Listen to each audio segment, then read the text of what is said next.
Hello, जय श्री राम, जय हिंद, वंदे मातरम सभी भाइयों को। दोस्तों, आज हम बात करेंगे महाराष्ट्र चुनाव में। दोस्तों, महाराष्ट्र चुनाव में एक बहुत बड़ा ट्विस्ट आ रहा है। असदुद्दीन ओवैसी की पार्टी 16 सीट्स पे चुनाव लड़ेंगी। अब इससे सबसे ज्यादा खेमे में अगर डर है तो महाविकास अघाड़ी है। कांग्रेस ने अभी से चालू कर दिया ये कहना कि ये बीजेपी की बी टीम है।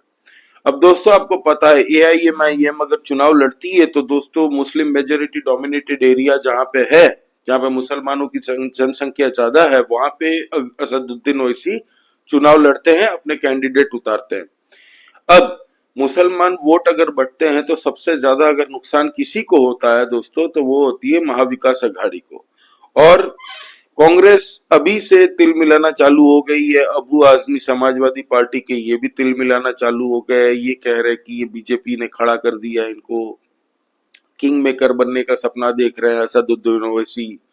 जबकि बात यह है कि असदुद्दीन ओवैसी पहले से चुनाव लड़ रहा है, जब समाजवादी पार्टी से भी ज्यादा उनके वो कैंडिडेट उतारती है हर वक्त। पिछली बार इन्होंने 44 कैंडिडेट उतारे थे, 2014 में उतारे थे 22 कैंडिडेट, जबकि इस बार वो कम उतार रहे हैं, 16 कैंडिडेट उतार रहे हैं। लेकिन जो सीट्स हैं उनकी टारगेटेड, जहां पे मुस्लिमों का जनसंख्या ज्यादा है मुस्लिमों की, वहां पे वो ज्यादा फोकस्ड है।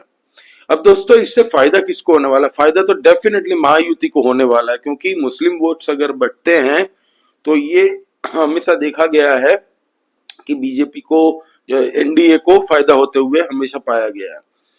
दूसरी तरफ दोस्तों हम देखें तो शरद पवार ने कल प्रेस कॉन्फ्रेंस में ये कह दिया है कि मैं ये चुनाव आखिरी है हमारी तारीफ से, बाद में मैं रिटायर कर जाऊंगा, इसके बाद चुनाव नहीं लड़ूंगा। वैसे उनकी एज भी बहुत हो चुकी है, लेकिन ये अभी मीडिया के सामने आके इलेक्शन से पहले क्यों कहा? इसलिए कहा ताकि उनके जो सपोर्टर्स है ये ध्यान में रखे कि शरद साहब की आखिरी चुनावी सभा है, तो एक काम करते हैं हम लोग, इसको वोट दे देते हैं। तो अपने जो वोटर है उनको इंटैक्ट रखने के लिए ये स्ट्रेटेजी खेली गई है शरद पवार के द्वारा। जबकि रिटायर तो इनको पहले ही हो जाना चाहिए था, लेकिन ठीक है, अब उनकी पार्टी है, वो संभाल रहे हैं। फिर अजीत दादा भी अभी महायुति में है तो उनको संभालना पड़ रहा है। अब दोस्तों, उद्धव ठाकरे अभी जहां जहां रैली कर रहे हैं, टीका लगा के रैली कर रहे हैं। वहां पे जो शिव सैनिक हैं, वो जो पहले कार्यकर्ता हुआ करते थे उद्धव ठाकरे की शिवसेना में, जब ये एक थी, उससे दोस्तों शिवसेना के खुद के सैनिक वहां पे कहा जा रहा है कि बहुत कम है। वहां पे जो बाकी भीड़ है, आप जानते हैं मैं किसकी बात कर रहा हूँ, जो इनके वोट बैंक है, कांग्रेस, शरद पवार के, इन सब के इकट्ठा हो रहे हैं वहां पे। और ये बीजेपी पे आरोप लगा रही कि बीजेपी यहाँ पे डिवाइड एंड रूल कर रही है, बीजेपी ने कुछ काम नहीं किया, हम आएंगे तो ये कर देंगे, हम आएंगे तो वो कर देंगे। खैर, उद्धव ठाकरे किस मुंह से कह रहे हैं किसी को नहीं पता, क्योंकि उन्होंने अपना पॉलिटिकल एम्बिशंस को सेटिस्फाई करने के चक्कर में पूरे मुंबई के साथ मजाक किया। जो उनके वोटर्स थे, जिन्होंने बीजेपी और उद्धव ठाकरे की, उस टाइम तो शिवसेना हुआ करती थी, तो शिवसेना को वोट देके जब जिताया था, तब ये भाई साहब चीफ मिनिस्टर बनने के चक्कर में तो चले गए थे। तो इसलिए जनता भी उनसे उस टाइम में बहुत गुस्सा थी, और जनता ने भी कह दिया था कि भाई ये हमारे साथ धोखा हुआ है, आपको अगले इलेक्शन में हम लोग इसका जवाब दिया जाएगा। अब दोस्तों बात करते हैं महायुति में। महायुति में दोस्तों काफी सीटों को लेके विवाद चल रहा था उनके बीच में। 4 तारीख जब चली गई, उसमें कौन नॉमिनेशन अपना वापस लेता है, जो कि बीजेपी के जितने भी बाकी नेता थे, जो लोग अलग से चुनाव लड़ने के लिए खड़े हुए थे, देवेंद्र फडणवीस ने काफी लोगों को मना लिया है, और एक नाथ शिंदे जी ने भी काफी लोगों को मनाया है। कुछ इक्का दुक्का वहां के है बागी जो नाक में दम कर सकते हैं महायुति के लिए। अब दोस्तों बात करते हैं नवाब मलिक। नवाब मलिक ने, जितने भी उनके ऊपर प्रेशर आया, नवाब मलिक ने अपनी जो नॉमिनेशन भरी थी वो पीछे नहीं वो हटा, वो चुनाव लड़ने वाला है, और उसकी बेटी भी लड़ने वाली है। उसकी बेटी अजीत दादा के साथ में लड़ने वाली है, अजीत दादा के टिकट से शायद। और बीजेपी, एक नाथ शिंदे उसकी बेटी को सपोर्ट करेंगे, नवाब मलिक को नहीं करेंगे, ये बीजेपी ने कैटेगरिकली कह दिया। अब दोस्तों बात करते हैं मनसे की। अब आप एक चीज लिख के रख लीजिए, उद्धव ठाकरे की जो शिवसेना है ना, जो उद्धव ठाकरे की शिवसेना कार्यकर्ता और जो उनके वोटर्स हैं, वो डेफिनेटली शिफ्ट होंगे राज ठाकरे की पार्टी के टूवर्ड्स। क्यों?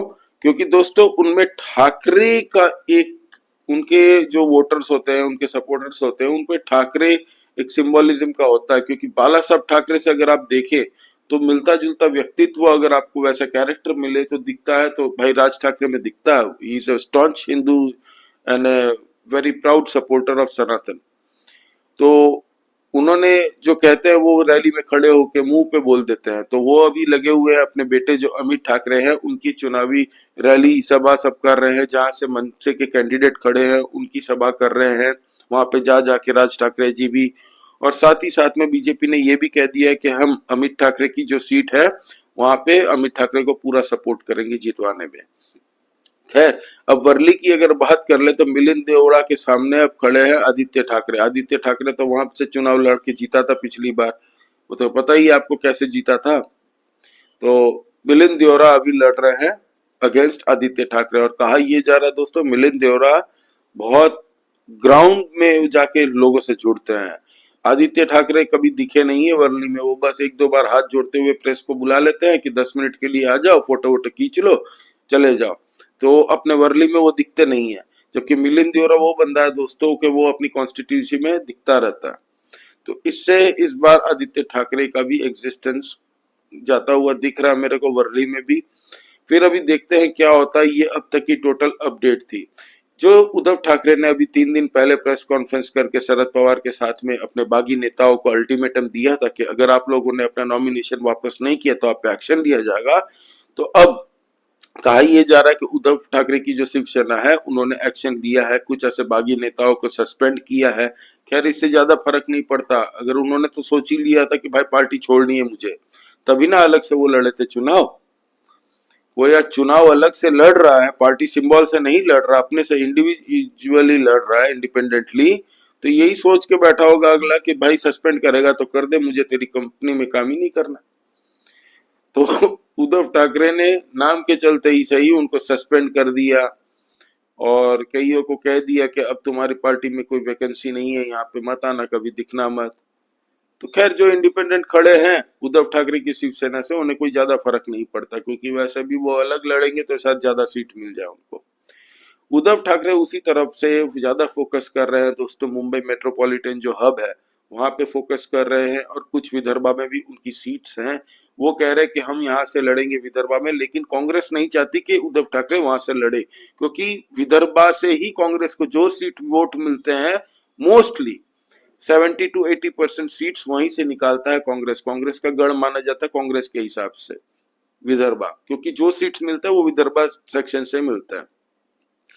तो उद्धव ठाकरे ने कुछ कैंडिडेट विदर्भा में खड़े कर दिए, कुछ कैंडिडेट कर दिए भाई कोंकण डिस्ट्रिक्ट में, और कुछ मुंबई मेट्रोपॉलिटन में। वो बोलता है कि यहाँ का दादा मैं हूँ, लेकिन इस बार वैसा कुछ होने वाला नहीं है। एकनाथ शिंदे जी के वर्कर्स ग्राउंड पे जाके, और पब्लिक का सेंटिमेंट क्लियर है किसको मेजोरिटी देना है इस बार।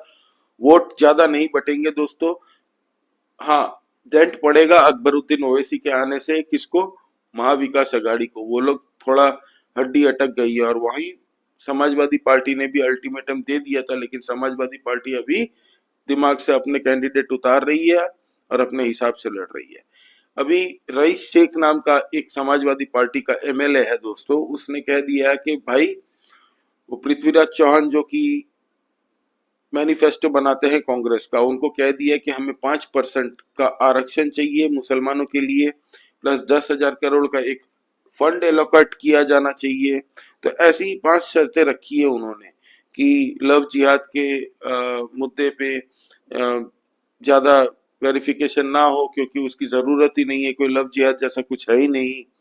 तो ऐसे बहुत सारे मुद्दे हैं जो अपनी उन्होंने चिट्ठी लिख के पृथ्वीराज चौहान को दी। अब कांग्रेस फंसी हुई है कि हम उसकी एक्सेप्ट भी नहीं कर सकते, करेंगे तो फिर जवाब क्या देंगे जनता को, रिजर्वेशन किसका काट के वो लोग देंगे 5%।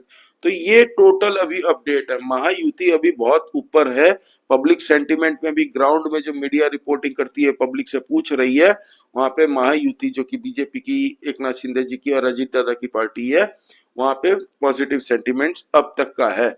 आज फिलहाल 6 तारीख है, तो आज नरेंद्र मोदी जी और राहुल गांधी जी दोनों अपनी अपनी पार्टियों के लिए महाराष्ट्र में जाएंगे और वहां से रैली का आगाज करेंगे।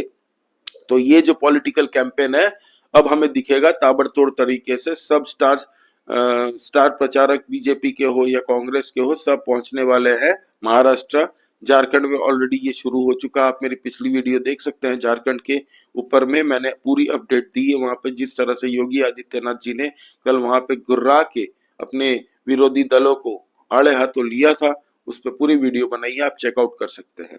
तो ये टोटल अपडेट है दोस्तों। अब महाराष्ट्र में आज जो कैंपेन होने वाला है नरेंद्र मोदी जी का, राहुल गांधी जी का, इस पे भी हम वीडियो अलग से बनाएंगे। आप लोग प्लीज सब्सक्राइब कीजिए इस चैनल को, नया चैनल है, आप लोगों की सपोर्ट की बहुत जरूरत है दोस्तों। Please subscribe this channel, like this video and comment करके बताइए आपको क्या लगता है किसका पलड़ा अभी भारी है, महायुति का या महाविकास अघाड़ी का। जय श्री राम आप सभी को, जय हिंद, वंदे मातरम दोस्तों।